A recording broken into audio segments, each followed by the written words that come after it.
Okay, so we'll give it about 1 more minute and let everybody kind of load in into the webinar.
Okay, I think we'll go ahead and get started. It's just about a minute after. Thank you, Jennifer, for being the first one to take a hit. Thank you, Tanya. It's good to hear from you as well. So I'll start with round of introductions, and then we're just going to definitely dive in.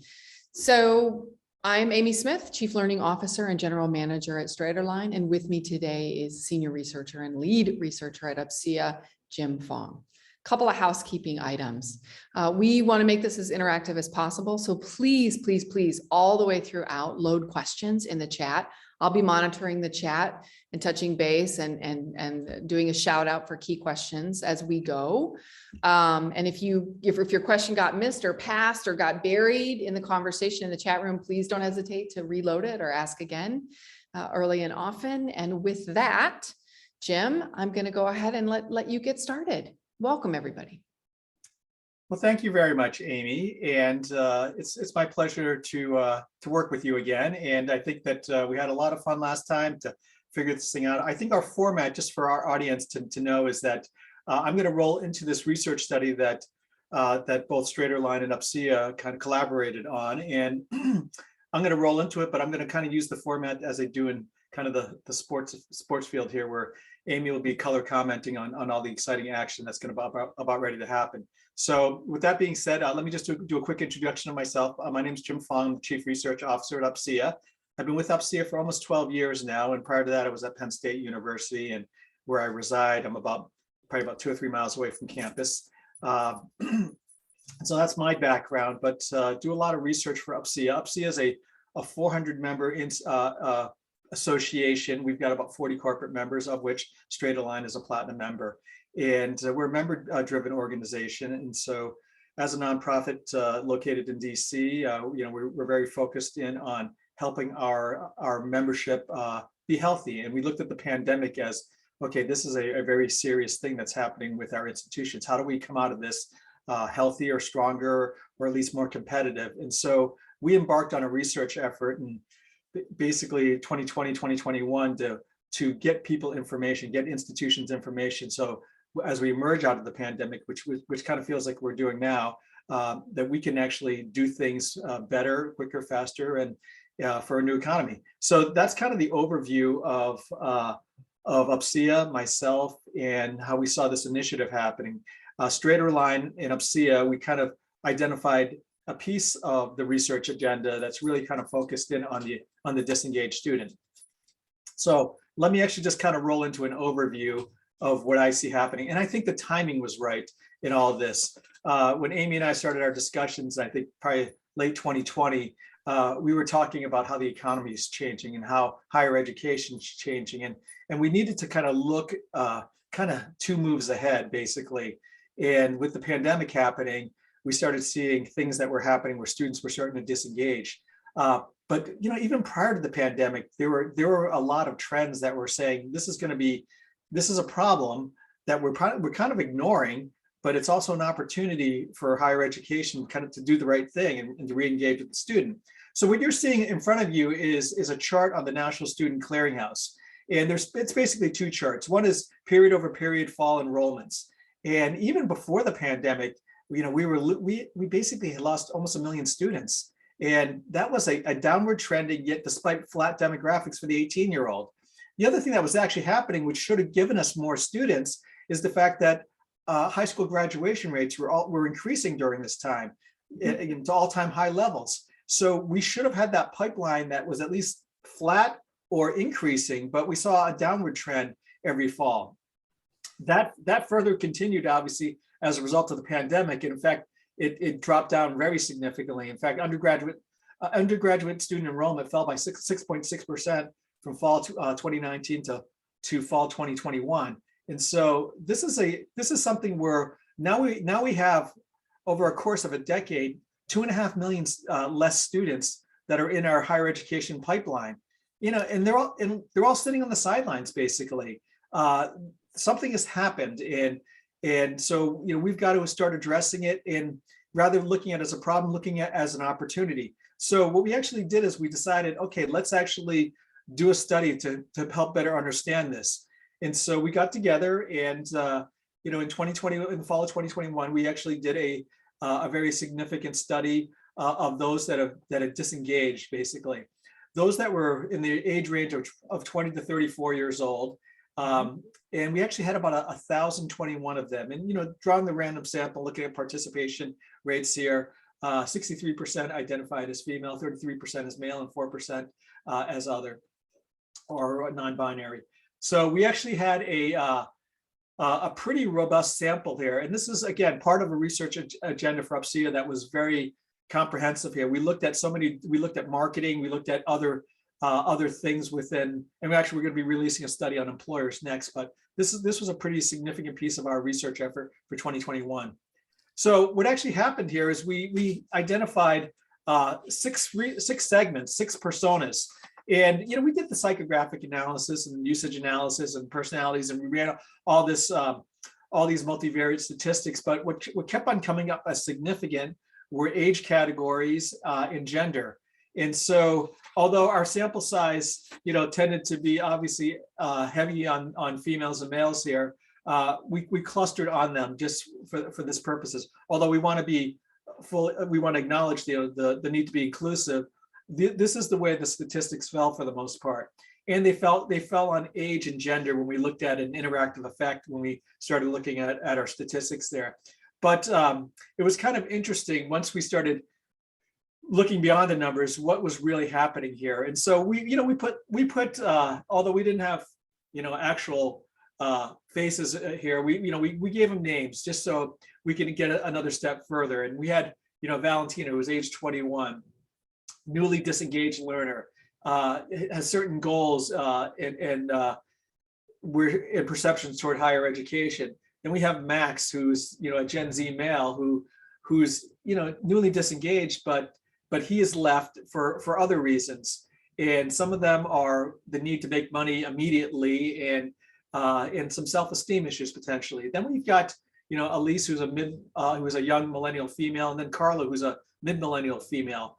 Again, there's some differences in terms of why they left years ago or whatsoever, but the way they look at things is very different. Some of the research that we saw in other studies suggests that women have a long-term view in terms of the value of education. They look at it as a way to connect, from an equity standpoint and salary. Young men were leaving because they saw opportunities with, okay, I'm going to be an HVAC technician, or I'm going to be an electrician's apprentice, and I'll make X amount of dollars immediately, and then I'll be cool when I hang out with my friends. All these things factor in, and it was very, very complex, but it just kept on dropping down into these 6 segments. So that's kind of the way we tried to examine things later on and throughout the study. And so I'm gonna drop right into the survey now, and we touched upon a number of different topics as we move forward in the survey. The first of which is, why did you leave? And we had some clustering that happened based on age, but those that were in the Gen Z category that basically recently disengaged with their institution, they tended to say not the right fit. And which is, we didn't ask them what that not the right fit is, but Amy's going to offer up something in a few minutes about what that right fit could mean. Once you start getting into that young millennial, mid-millennial age, when you're talking about 24 to 35 or 5-ish, then you're starting to look at financial reasons. And then we also saw some things with young males here that around finances as well. And then the next thing that also started coming up, which isn't a surprise, is family reasons. And family could be their own families, but family could be extended family, like their parents. They're taking care of their parents during the pandemic and other things like that. So there's a lot of, it's a very complicated equation once we start kind of mixing and matching. But these are some of the initial reasons why we saw for them leaving. But those were the biggest ones were on the Gen Z millennial side of things, where fit played into it. You can see fit is significantly lower for millennials. So let me actually just kind of drop into one more slide, and I'm going to ask Amy to reflect upon this a little bit. We asked them why they were leaving, but then we actually looked at how satisfied they were with their institution that they were formerly in.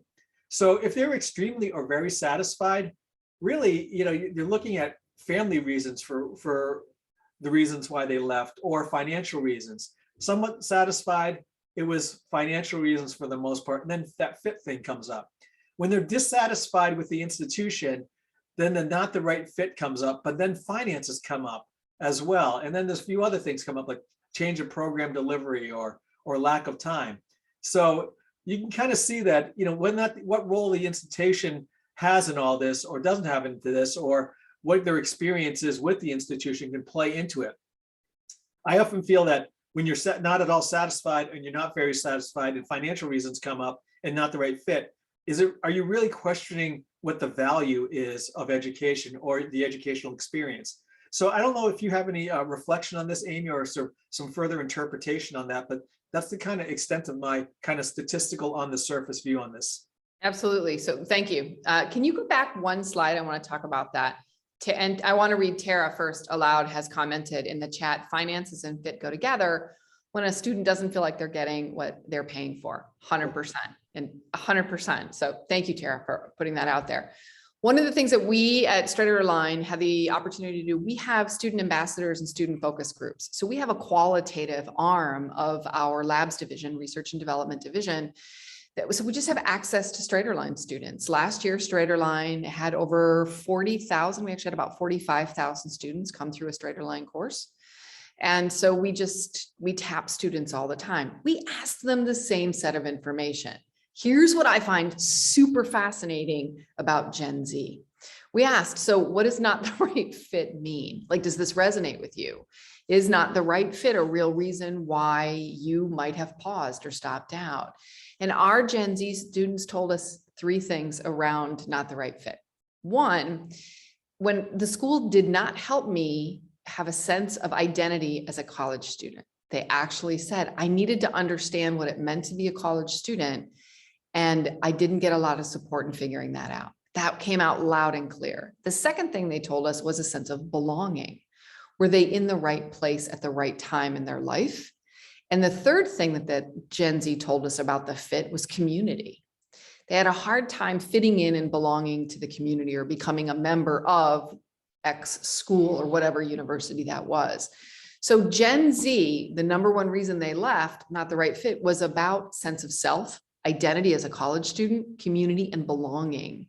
So fast forward to the next slide, and you can see back in Gen Z, so whoever actually has control, which I am clearly not in control. Thank you. Thanks so much. You can actually see satisfied or very not satisfied, not the right fit, over on not satisfied and not at all. There was something about they didn't belong. They didn't see themselves as college students, et cetera. There was definitely a correlation there. The other thing I'll notice on this slide, we asked our students the same thing. The leaving for financial reasons. That was the number one reason everybody left. Everybody raised their hand and said it was absolutely financial. Financial because I had to do my life, pay my rent, my mortgage, financial childcare, financial family needs, but financial tuition. Like there are lots of ways, right? We think about financial for a student. It's not just tuition, financial. And that came across, and we asked the same focus group, same set of students, when you think of financial reasons, they're the ones who rounded that picture out for us. They're the ones who said, it might be the transmission in my car that's going out and my transportation. It's not always just paying for a course. That was pretty telling as well. So it's good to know that that bucket of financial reasons is probably really a rounder bucket than we think about. Thanks, Jim. I'll throw that one back at you. Great. And I think this is so important as we move forward into the future, is getting to understand who these disengaged students are, because for many of us, especially those that are in the professional continuing online lifelong learning kind of units there, these students are going to come back, or they may not come back. If we don't start understanding them more or anticipating their needs here and communicating to them differently, we're going to lose them. And our universities are already losing enrollments here. This is a way to recover those enrollments. I look at colleges and universities over the last 10 years with that decline that I was showing earlier. There wasn't a lot of panic on universities because online was going up and professional master's degrees were going up, and revenues were being offset a little bit. We don't have that now as we move into the pandemic. We've got less money, and we've got a line that's going down here. We need to get this line turning upward and understanding, what did we do? What can we do differently? How do we communicate with them? Why did they leave? How do we connect with them? So I think everything that Amy has just said here, and understand what fit is and belonging and connectiveness, because we know that Gen Z and millennials are very different people now. They require a different type of interaction and communication. So understanding that they're very underrated, less understood and whatsoever. So I think it's just such an important piece here as we kick things off. So we also asked them, please rate the level of engagement this institution had with you during your time as a student. So something where we looked at Gen Z, young millennials, and mid millennials here, and they had fairly similar answers here. But I guess my interpretation or takeaway on this one is that are we going to settle for 44% or 46 or 38% engaged? Are we doing enough? Should that number be higher as higher education? That when we ask our students and our graduates or people that leave, how engaged was the institution? Is 44% acceptable? Is 40% somewhat engaged acceptable? Is about 1 in 5, 6 saying not engaged, is that acceptable or not?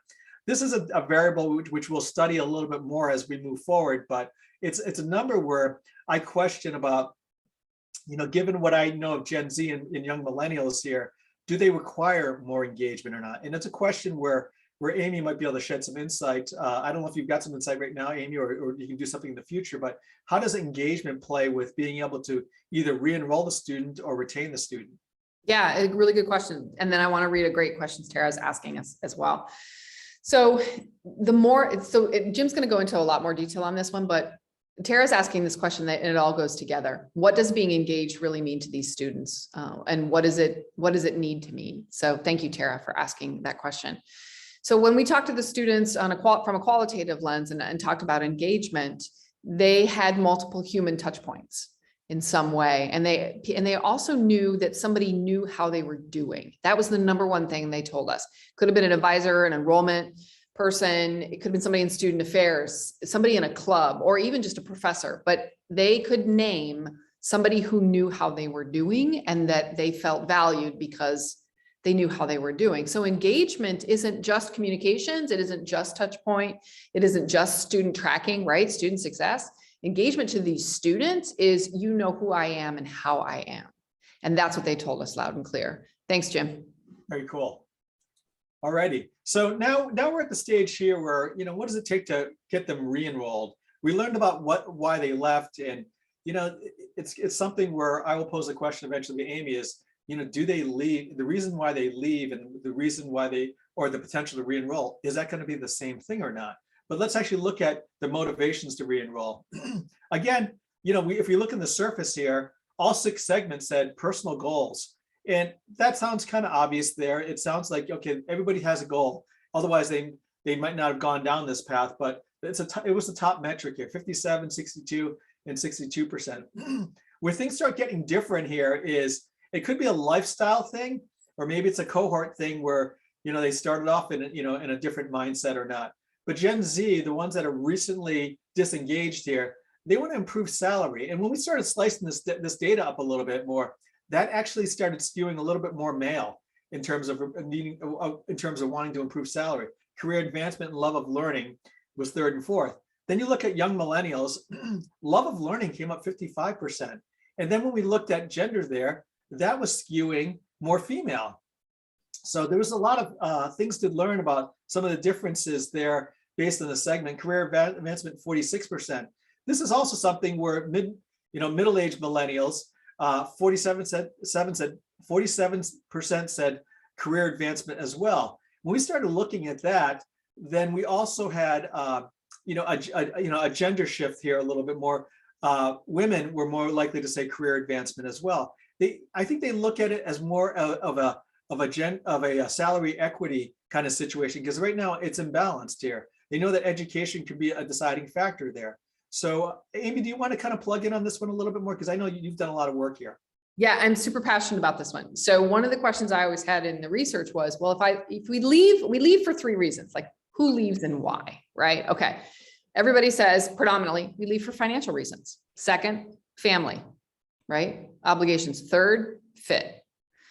But notice, none of the reasons we left was because I didn't want to meet my personal goal. It wasn't. And none of the reasons we came back are financial. They're there, career advancement, 100%, but it's not the top of the list. So I might have left for financial reasons or for family, life obligations, but I'm coming back to meet my personal goal. So then I thought, well, because so you left for one reason, but you're returning for a different reason. Maybe your financial situation settled down, got more stable, solved itself, but for whatever reason, they're coming back. So we asked our students, what do you mean a personal goal? We just asked, like, what does that mean? And here's the thing. They saw themselves as graduates. They had a life goal. They wanted to be a graduate, whatever degree level that was, they were going to finish, and they wanted to finish. So that's hugely telling. So all the variables that you may or may not be able to control got in the way, and that's why you left. But you got over those hurdles and you came back. It shows right here along the top. Look at 57, 62, 62%. You came back for yourself to meet a personal goal. Definitely career advancement, back to that financial. But we also noticed love of learning. So where is, you didn't leave because you hated school. You didn't leave because, oh my gosh, this particular professor. That's not why you left. It wasn't a particular university variable, but you returned also because you really wanted to learn. You wanted to move your career and genuinely learn. That was really fascinating. So I could geek out on this one all day, Jim, so I'll pass it back to you. But this one was just truly like, whoa, personal goal. Never would have expected it. Well, but go ahead. That they're not obviously mutually exclusive when you start asking them about personal goals. And you can stay on this if you like, Amy, because I was going to ask you a question about, did they say anything specific on what that personal goal is? Did they actually start really relating professional goals in addition to, I just want to finish stuff? Because when I did some focus groups a number of years ago for an institution kind of in the corn belt of the country there. And when I started asking them what their personal goals were, it was important for them to say that I want to finish something, or I want my family to see me finish something. But then they started also having an occupational goal that blurred to it. And I don't know if that's kind of in the career advancement thing, but I don't know if you could speak to that a little bit. It came up, we saw where those two are really joined in exactly what the data shows in mid-millennials. So when you're all the way over on the right-hand side, that 62 and 47%, then it joined. And our mid-millennials told us they didn't have the personal goal when they started, but they gained it as they had their work life experience. So as they're in their job and they're working and whatever they're doing, then they re-engineer a new goal. And that goal is tied to career. So then personal and career become more similar. We heard it less from Gen Z. Personal was more about, I always wanted to be the first one in my family to graduate from college, for example, or I wanted to be, it was an I statement, very much so. And it was about identity and college. It was much less career advancement. But as you moved up in age and work experience in terms of time, how much more you've been working, those two things coupled. Absolutely. Good question. So this is kind of interesting here, but it makes me think back I'm starting to date myself here, about the 80s and 90s, about what continuing education was back then. And that was evening college, weekend college, and other things like that. And how the messaging needed to be clear about, about goals and seeking your goals. It seems like we've almost kind of come around to that again. but just in a different modality and with a different type of learner. You know, back in the 80s, and I happened to be, you know, kind of teaching part-time for a community college in Vermont at the time here, is, you know, most of my classes were, you know, it was probably about 3/4 women returning back to school, and the messages that were being sent from a marketing perspective, and it was newspaper and television, ironically, back then, but it was all about, you know, personal goals and succeeding and self-esteem kind of measures here. This type of adult is going to be a little different here.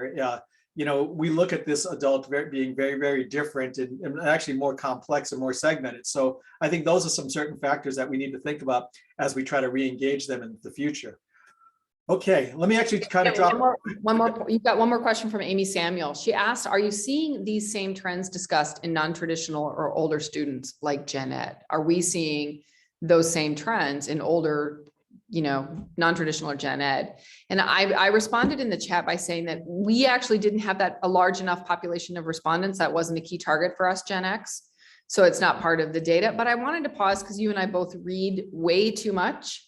So I just wondered if you had thoughts about these trends relative to non-traditional or older students, such as Gen Ed. I just want to pause and see if you might have any commentary on that. Well, actually, I do, and that's if you don't mind, I'm just gonna plug another research study that is coming out in the next month or two, and we're doing something with MindEdge, where we actually this is more the end of Gen X, but the beginning of the Boomer generation. But we just did a study, I think, of 600 folks that were either 50 years or older, and the behaviors and the patterns and the motivations are very, very different. A lot of things in the middle there with Gen X there, you know, Gen X is kind of in the C-suite. They're more in the senior management side of things, if they're kind of in that place within the organization, and they're bridge builders, and the motivations are different.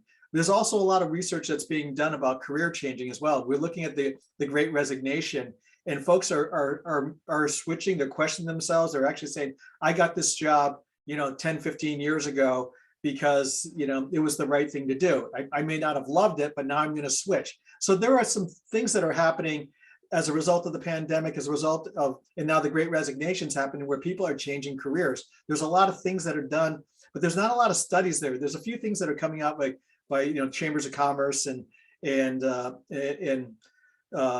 Department of Commerce and whatsoever, but there's not a lot of concrete research that I'm seeing. But there's a number of reasons for switching or resigning or whatsoever by that segment there. Amy, I don't know what you're reading here, but I'm just seeing some things that the motivations are different, but also the opportunities are different. And there's also some concern about, you know, I want to maintain my job in the future. So this is where the alternative credentialing piece plays into it as well, where badges are actually playing a role. And we're going to talk about this in 2 slides, but they're playing a role across all of the segments and all of the age cohorts. But that's something where folks don't want to lose their job again. And so what way to do it? Let's do it through education. We have that actually. So there's a population at Straighterline that is that a little bit older demographic, post, you know, definitely post mid-millennial. So I call them more 32 to about 45. So there's that mid demographic. A lot of the courses that population takes at Straighterline, interestingly, are courses in flight in their career: business communications. I need to refresh finance, interpersonal communications. So we'll see some of the you know, Gen Ed courses that Straighterline has in our portfolio, and anybody can take, but we see that population taking career specific or career focused coursework, much more so. So we actually see it in their choice, in what they choose to do and to sign up for and take. So yeah, we do see a little bit of it. It's a good question. And the motivations are totally different, completely different. I agree. Yeah, and then, you know, interesting. You know, there are folks that are going to change careers. There are folks that are going to solidify their existing careers. Then there are folks that are starting their own new businesses and whatsoever. So there's an entrepreneurial element of it all. And so that data that we're going to be releasing in another month or two is going to come out that will focus in on that learner and the differences there. Again, they're going to be just as complex as this learner group is, but just in a different way. You know, there's going to be multiple segments as we are that way in the marketplace now. So Earlier, I asked Amy about what does fit mean? I'm going to ask her another question on the next slide. What does no mean? But let me actually explain to you what this slide is all about first. We asked whether is there anything the institution could have done to have kept you enrolled? And we've got about 1 in 4 that said yes, or 1 in 5 that have said yes. That's a pretty definitive yes. Then we've got about 40% to 50% that say no. And then we've got everybody else in the middle, which could be a maybe here. So basically we have about a little bit more than half that are either maybe or yes, and then we've got a little less than half that say no. And so, I've struggled to think about, okay, what are those tactics that could have been done to turn a maybe into a yes and a no into a maybe, and turn that maybe into a yes. And so I'm going to ask Amy to explain to me that, the first thing that someone says, could be no, but is that really a no or not? And what are some things that you folks might do at Straight-Align to kind of, move people from from a maybe to a yes or a no to a maybe? So it's a good question. One of the things that struck us, and we definitely asked our students about this, look at the Gen Z, like resounding no. They are over there on the right side. You're looking at 48 and 48.9% who said no. So then we went back to them and said, what could the institution have done? Was it about engagement? Was it about, you told us that it was sense of belonging, community, and identity as a college student. It wasn't fit. You defined fit for us. So then we asked the Gen Z females, how could we have helped make a better fit? What can Straight-Align do? What can an institution do to help that sense of belonging? And again, they went back to somebody who knew who I was and knew how well I was doing. That's hard to scale. It's also hard to figure out as an institution. That's not easy stuff, right? Because you take 120 credits as an undergraduate. You go through school 4, 5, 6 years to get your bachelor's degree. You have a lot of touch points with a lot of different people. So then we asked, is it different touch points, different people, one person? And there was no definitive answer on that. The other thing that we were really struck by in the data, and we actually, again, asked that focus group, was look at Carla, that mid-millennial female. She's also a very strong no, and I wouldn't say a strong yes. It's kind of a weak yes. So that was our classic person to think about. How do we get you from no to maybe, and maybe to yes, right? How do we move you over to thinking about coming back? The number one thing we learned in all of our conversations with our students was the messages had to be different.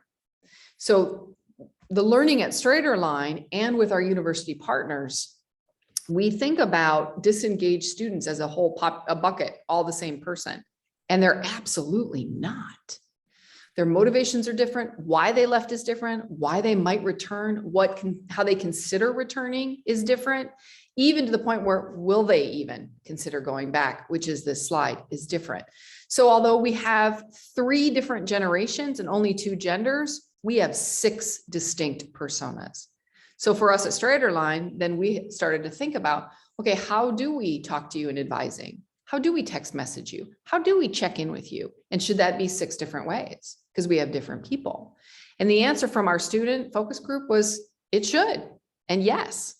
And of course, now we're trying to figure out how to do all of that, because that's a little bit more complicated. So I think the key takeaway for us and our learning around what can bring you back was the re-engagement had to be on a personal level, at a personal scale. And that's what our students told us. Thanks, Jim. Great. I'm glad I understand what no means. It's not just a 2-letter word here. It's very complicated. So my last slide really comes down to, and this is something where Straight-Align has got a number of tactics here. And, I'm not being, basically an agent of Straight-Align here. I'm reading what the research said. In fact, before the study came out, I think Amy and I had just met for the first time here, and I was just so excited because I really felt like, with higher education going through a lot of different things, this is exactly what higher education needs here. There's a way to re-engage the student. And so once I learned more about Straight-Align, I said, this is a great thing that you folks are doing. I've been walking by your booth and not really taking the time to understand what you're doing here, but just to understand the strategies and tactics here, I was kind of blown away, because I looked at okay, online was the big thing. And now we're actually at a point where we're building out certificates and alternative credentials. And this bachelor's degree market here, I think, is the next big market here. I think with all these students sitting on the sideline, some have engaged with colleges and universities, some have not. I think this is the next big opportunity, especially with colleges in very precarious positions financially, that we've got to get students back in, students that have started. And so I was really kind of blown away by what Straighterline is doing here. So we actually broke down some of the services there, and we kind of categorized things. And then we looked at them. We asked each of the segments, what did they, whether or not this would be an extremely effective or very effective strategy or not, or tactic or not. Then we actually had different parts of the Likert scale, I'll be somewhat or not at all or whatever. But this percentage that you're seeing is the percentage of the combined percentage of extremely and very effective. Now, what's actually very interesting here is the number one thing. Actually, we have subsection of courses at lower price, providing counseling to re-engage you, workshop to address struggles, provide a concierge service to help you, provide a certificate for credits earned. Now, if you look at the bottom line here, the top two pieces here are, it's going to be price, and we saw that financial thing earlier, but then the highest one was provide a certificate for credits earned. So students are savvy. I've always said this about Generation Z and young millennials here. They are very good with numbers. They are very good with data and information and processing it. They've been looking at their online checking accounts and banking accounts, since they had a cell phone. They look at it in real time here. I actually used to take my little bank book and go to the bank and have them put it in the machine and have them punch holes into it. That's how old I am. But this is something where students have grown up with a knowledge of computing and return on investment and value.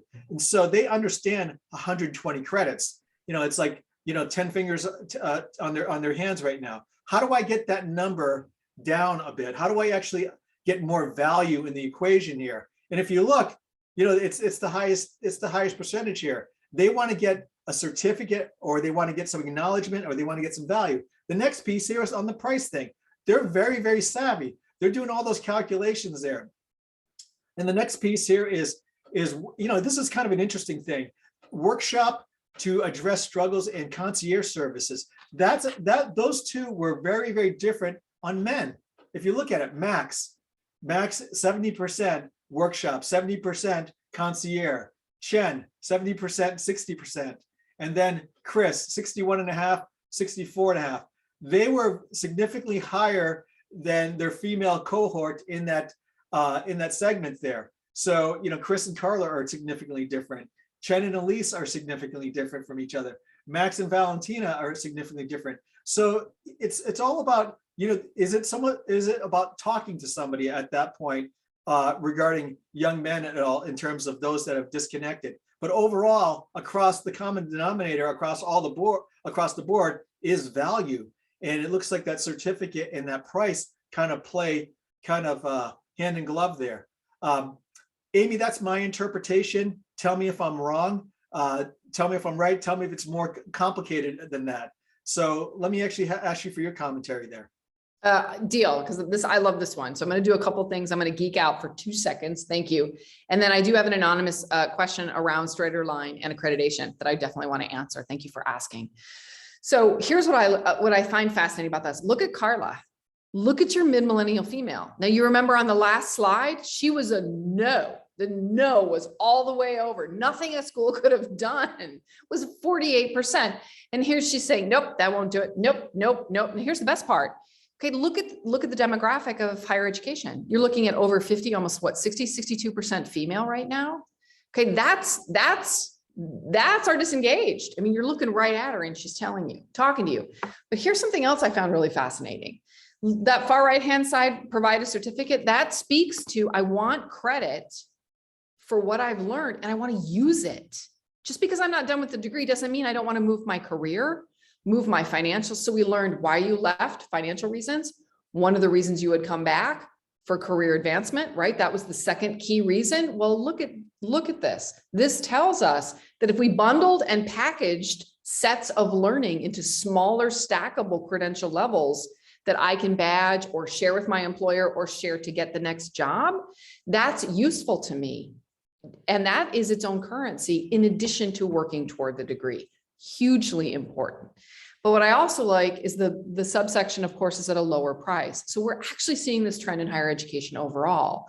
Series of schools, particularly this year, tuition is for the first time ever declining at many institutions. That's been fascinating. Heidel's been studying it. It's been fascinating to watch. The second thing is bundles and sets of courses, like a whole cadre of gen eds or a whole cadre of a pre-program set, like a pre-nursing or some teaching licensure courses, et cetera. And they're packaging them and lowering that set of courses. Universities are for a different tuition rate. Well, that's a positive. So at Straighterline, you can, for a monthly subscription of $99 and for $59, you can take a course. You can take a 3-credit course, and 45,000 students last year finished a class on average in 5 to 6 weeks. That's pretty affordable. Now, you can't do all of college with us. We're not a college, but you definitely can augment or supplement down for that lower price some of those. So Chris is asking us a question, Jim. So let me read this one aloud, and then I'm going to get to the anonymous question. Chris is saying, not fully totally understanding the graphic in terms of how did we determine if it was a red minus versus a green check? Good question. Yeah, we actually did a multiple comparisons test in between the groups here. So that's how it's playing, even though, Carla here is at 65% here. And I think it was a statistically significant between the 5 other segments or Chris, I'll have to look at it, but that's, even though it's the highest amount here, it's different from the average there or the center point. So I'll have to confirm that later on. Yeah, the other thing I wanted to add to your statement here, Amy, is that, I always felt like that Gen Zers and young millennials are very good at gaming the system. They're very good at getting a lower price for something and getting higher value for it. Now, do you feel? I mean, I've actually heard from somebody that was considering Straighterline that there was a concern that students would go this route and they cannibalize what we're already doing and get a huge price discount. And I kind of felt like, well, I think it's really the Straighterline model is all about, let's get them finishing up a course and then let's plug them back into the main system again. Even if it's $99 or whatever, they get 1 or 2 things done. You're not really losing that much money, but you're re-engaging in terms of that mindset and that lifestyle of education. Was that a correct statement that I made? Because that's what I've interpreted as that, it's a gateway back in. It's a gateway back in, or it's a gateway to keep you. Like, what if you got out of sequence and all of a sudden you're going to your business classes your junior, senior year, and you needed a prereq and you didn't get it. And so now you're out of sequence, or you needed a class in the summer, it wasn't offered, or sections got full, right? And then how do you get something? So we see that all the time. What's really interesting is of those 45,000 students and we have 150 university partners, right? So we have a lot of partnerships. Of those 150 university partnerships, on average, a student takes no more than 2 courses. It's 1 or 2, it's 2. It's very rare that somebody will even take 3 because they need it in a moment in time. My analogy is it's a lot like driving down the highway of your degree. You're working on your bachelor's degree, your associate's degree, you're going down the road, but you need to stop at the rest area because you got to stretch your legs, go to the restroom, get something to drink, and then get back in the car. You need a place to keep moving, right? That's Straighterline. That's a Straighterline course. We're the rest area. We're a place to get an ACE recommended course, right? American Council on Education recommended course for credit while you're still going. We aren't your degree, and we don't recommend you take 15 classes with us. We're the right fit at the right time when a student or a particular population or school partner has a need. And about 2,000 schools, well, over 2,000 schools actually accept our credit. So we're widely accepted. So let me answer this one question, Jim, and then I'm going to pass it back to you. So an anonymous attendee asked, can I please talk about the accreditation of a Straighterline course? This is a great question. Some at this particular institution have dismissed using Straighterline courses, claiming that they are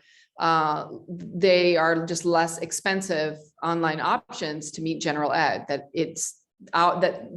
their department would like to offer less expensive. So let me read that to make sure I'm really clear in reading it correctly.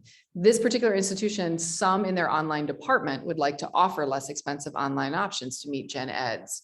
So all straight line courses are externally reviewed by the American Council on Education, ACE, as are hundreds and hundreds and hundreds and thousands of courses by multiple institutions. When ACE reviews a course, it's sort of like the good housekeeping seal of rigor and level of difficulty and content. So is a 3 credit hour course really a robust, rich, rigorous 3 credit hour course? And are the learning outcomes in that class, do they align with like Psych 101 is Psych 101, right? When ACE does those recommended reviews, they actually put a team of 3 to 5 external faculty from all over the United States to review a straight line course. It's an incredibly extensive process. It takes 6 to 9 months. And when we do it, we have all of our assessments psychometrically valid and validated and for validity and reliability externally. We don't study ourselves, somebody else studies us. And then ACE reviews the course for a recommendation that it should or could be accepted for credit. That is our version of accreditation, because you're right, we're not accredited because we're not a college, right? So that wouldn't make any sense. But we are accepted in all 50 states and Canada and across the globe. And we do have really strong relationships with all 6 accreditors and work with them. And of course, the US Department of Education reviews our work as well. So it's a great question. We're a little bit different. We're alternative credit, but we want to make sure that when you do take a class with us, your class is transferable. It needs to go into the degree or be transferred to where you're going or where you currently are as a student. So good question.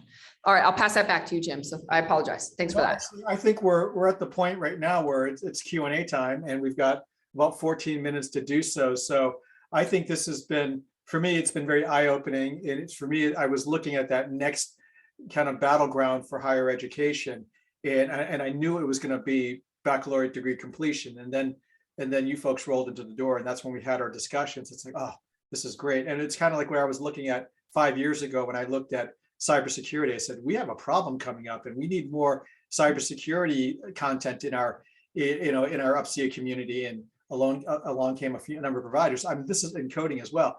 And I think this is where I saw Straighterline having a lot of value here, because this next, in the upcoming years, I think are going to be very critical as these students have disengaged. They're sitting on the sidelines. They've decided that they can work from anywhere, and they'll plug back in when higher education figures itself out. So I think this is something where now we have an opportunity to start preparing them, welcoming them back, especially young males, based on the last slide here. So let's have a conversation with them. They need to be encouraged a little bit more. Young women want to be, we want to reinforce the dream there. There's a lot of things that we can do. Let's get them, nudged back into the lifestyle of education again, as opposed to getting farther away from it. So let's actually take some questions to see whether or not we can help folks provide greater interpretation or understanding, or what the strategy should be next. Absolutely. So please enter any question you have in chat. I do want to make a note that Wendy Lampner is saying, we are hearing that there are K-12 students who didn't go to school for 2 years. It worries me that this disengagement problem will just be magnified. Yep, you got it. So let me add to that really quickly here. We found a number of research studies that Department of Ed and some of the consulting firms and on Wall Street have done and whatsoever, and that is in fact true. They feel like a lot of students in the moment of the pandemic here are a year back in terms of math and other fields there, and it's especially, that gap has actually grown a little bit wider for people of color, and it's just like there's an equity issue that's also happening there, and also a lower income issue here as well. There's a story about we don't have a computer, we go to school through the computer, or my kids sat outside the school just to get Wi-Fi and whatever to do their remote homework, or I've got to use mom or dad's phone to do my homework because we have no computer and whatever. There's a lot of that, and then there's broadband initiatives that inequity as well. So I think K through 12 as being the pipeline for education is a major issue to be looking at in the future. The other initiative that UPSIA is very much involved with is alternative credentials and non-credit education, badges and whatsoever. And I think that also could play into the previous slide as well with that low price thing. Let's get people thinking about education again. Even if it is a non-credit thing, let's give them a badge and then maybe they take a MOOC and they get something from UC Davis or something. That actually starts them into the process of, I want to learn again. And then they kind of Can they actually get non-credit to credit transfer? Or can they, now I'm going to go back into college again? These are all certain factors here that could help somebody, in terms of how, as they're graduating or not graduating, can they get more, at least confidence, self-confidence, and momentum in the education effort there. Agreed. So mental note on top of that. Thank you, Jim. Wendy, we were tracking students last year, particularly 2020, but 2021, we are always, tracking. You saw, our demographics. Our K-12 students, so there's about 6% of the population on any given Tuesday at Straighterline who are high school students. That number increased pretty significantly. So when we were reaching out to some of our student advisory groups, we were asking that question. And one of the answers was the classes I normally would have had as a junior or senior weren't offered because of the pandemic. Or I figured, well, if I'm going to take geography, I might as well get college credit for it. So we saw an increase in that actually, which we did not expect. We expected that to decrease just overall in general, right? Just because of the state of K-12 education. And that has held true. That increase has remained steady, which I find a little bit fascinating, but I think it's pretty concerning about also having been a faculty member, what kind of student's going to walk in my classroom? Like, what are they going to need and can I provide it? Right? And what is that skill set going to look like when they do get into college? So I think it's going to feel and look and walk and talk differently. I think you've got a really interesting point. I would agree with you. So just a couple more minutes. I want to see if there are any other questions or any other things. Does Straighterline offer other courses besides Gen Ed? Annette, no, we actually only have 60 Gen Eds, but we have them in business, IT, humanities, social sciences, mathematics, and really heavy, and even sciences, for example, we even have lab kits. You can take an AtPhys 1 and 2 and biology lab if you need it. Business communications, CompTIA certification, but we really are just 100 and 200 level Gen Eds. Yeah, and the portfolio is a little over 60 courses in all of those areas. So yeah, good question. You betcha. Anything else? Other questions we can answer or you're curious about, or geeky research that Jim and I've been reading we can share for sure.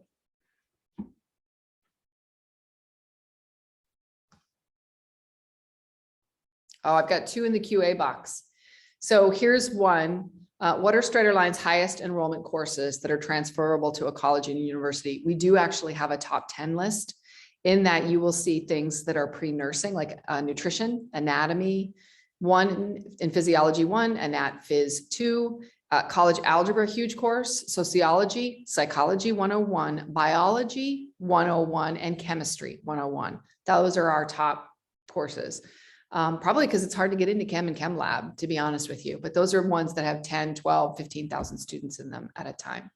And Tanya's asking a question. I found it interesting that students listed engagement defined as somebody knowing how they were doing as a reason why they were satisfied with their college or university. Yet the 2 engagement related items in the retention slide, concierge, I can't recall the other column heading, had a lower likelihood of resulting in re-engaging the student. Good point. So do you see this the way I do as a disconnect? And what are your thoughts on this matter? So let me know, Jim, if you need me to reread that one. That question is complicated for me, to be honest with you. I'm not too sure if I have an answer for that. It's multidimensional and I'm just looking at some of the data and I don't have a good answer. I don't know if you've got an answer for it, Amy. I think the only answer I would say is for us, we did a focus group. So the data is the data. And then we took that data and then asked our students, what do you mean by fit? And we wanted to know a little bit more. So for us, when we were talking around engagement, we asked our students, how do you, define engagement and things like that. So that's more qualitatively anecdotal. We did that internal research, but Tanya's got a point. So no, we'd have to go back into the really large, Tanya, you're giving us homework and I secretly kind of love it. I got to be honest with you. So we'd have to go back into the big data set and see and parse that out. Like why do we see that disparate? But I don't have an answer actually. And that's just honest. Yeah. The other thing I might suggest here, and it's a little bit more complicated here, is that some of the other research that we've been doing with UPSIA and other partners have been, to better understand these groups of people and how do they want to be engaged with, how do they want to be communicated to and with and whatsoever, and they're complicated. I think we've got to make sure that we're prompt and we're informative and we're asking questions at the right time. This group is really kind of a sensitive group. If anybody, if you're really looking at Gen Zers here, they get creeped out by you asking too many questions and the wrong question at the wrong time. And it could be it could be something as simple as you're oh, I've looked at your records and you're doing this. Maybe you don't want to do that. Maybe you want to have a conversation a little bit more ahead of it to build trust. But I think this whole engagement piece, I don't think you can be like Big Brother in this, but I think you can be counseling, nurturing, and advising along the way. I'm drawing stereotypes here, but Gen Z is a little bit more fragile than millennials are, and definitely more fragile than Gen Xers are and were at the time. But you've got to be real sensitive to their issues and their need for attention, or they're at points when they don't want attention. So I think they're a complicated group, and they're complicated, but they're powerful. That's the thing. And so I think this is a challenging kind of tightrope we walk. I agree. So I've got a couple more questions. Anonymously, our Straighter Lines course is fully online, self-paced, facilitated with feedback for students. They are fully online. You can sign up and start in 15 minutes. So there are no term or time-bound limits. They're also limitless in time. You can take as short or as long as you need, or as much time as you need in a course. And they're fully self-paced on 100% online. We do have faculty feedback. So anytime you submit a qualitative assessment or assignment, we actually give faculty feedback, both written on the actual assignment as well as on the rubric for that. We also have 24/7 tutoring. So you can get physics tutored at midnight on Friday if you felt like it. And if you really wanted a coaching session around study skills or time management, or, hey, I'm just having a hard time, you can call on a Sunday and get that as well. So advising for us and coaching is Sunday through Sunday. But yeah, we are asynchronous, online, self-paced. And here's what's really cool. You can even pause a class. Like I had one student I was talking to recently who's going on maternity leave, and she needed to pause her class. And so we just stopped her course for 6 weeks. And when she returns, she'll just pick it up right exactly where she left off. Another question we have is curiosity. Michelle's asking, did you find student personal goals related to all students feeling like their degree was connected to a purpose other than career advancement, like them reaching their destiny or purpose and calling in life, causing internal fulfillment? So did we find that personal goal related to every type of student feeling that personal fulfillment? I would say no, Michelle, we actually didn't, but the study didn't do a heavy dive in that. That's more Straighter Line qualitatively doing a follow-up. But Jim, I want to pause and see if you want to add to that. No, actually, I think you're right there. We asked them that kind of surface question here, knowing that you might dive deep on the qualitative side on that. Again, it's a really complicated equation here, but whether or not it's aligned with, or whether not. And I also think is there an alternative credential part of this where they can actually get a feeling of accomplishment as they reach more milestones along the way, whether or not it's career related or whether or not it's personal related. I just know that, wow, I got a certificate in this. That's great. So I feel better, or I can hang it on my wall or whatever. I think those milestones are more important for Gen Zers and millennials than they are for other generations. Thank you. I do have one other question, a couple more. Have the students you engaged with provided any insight into the type of engagement they wanted besides personalized text, email, phone calls? Did we see anything in the delivery of the engagement? Actually, the only thing I could say here is I don't think we measured it in this study. We have other studies where we're starting to look at that. This group of learners is so complicated. And a lot of it correlates with level of trust that you build along the way. And I always relate it to, how this younger generation dates on Bumble and Tinder. They actually will ask questions of a set of people the way they do with universities here, and the way you respond back has got to be in a certain way, otherwise they ghost you or whatever. I think you've got to earn trust along the way with this group here. They fill out forms, you build a certain trust. and then you get them to use their email and to look at their email and they may have 6 or 7 different email accounts as well. And then if you can get at that point where they accept the text messages and being part of a text service here, then you built that trust. But I think if you start that too early, then you start to, it just doesn't make any sense here. They're a complicated group. Yeah, I have one more question for you. Thank you, Jim. So Isaiah is asking, where did you see first generation or underrepresented students struggling most when it came to engagement? Finances, family, et cetera. So where do you see first gen and underrepresented students struggling most when it came to engagement? Yeah, I don't know if we asked the first generation question, and if we did, I should have. But I think in the other piece here, we'd have to peel apart this a little bit more. I know we definitely looked at things on an income basis and other demographics, but we didn't kind of dive down deep enough on this one yet. Good question, Isaiah. Sorry, we apologize. We don't. Unfortunately, the data is not infinite. So eventually you have to wrap the study and close it off. Yeah. Doesn't mean we're not really curious about all of that as well. Any other last niggly? We're definitely at time and I want to release and let people go on with the rest of their day, but I want to make sure if there are any other questions. So on behalf of Straighter Line and Jim, we are grateful that you spent a little bit of time with us today going through the research on an incredibly complicated set of students, why they leave, what brings them back, and why they come back. I'll pause with that. Jim, last thought, please. Well, I just want to thank you for focusing in on this segment of students. I think it's been very informative and informative for me and hopefully for the community that we can make a difference with these adult learners in the future here. Wonderful. More for us. Thanks, everybody. Thank you for being with us. We're so glad you were here. You'll have access. You noticed our contact information, so please feel free. Happy to reach out and share as well. And then, of course, we'll have a recording ready for you with slides. So thanks, everybody.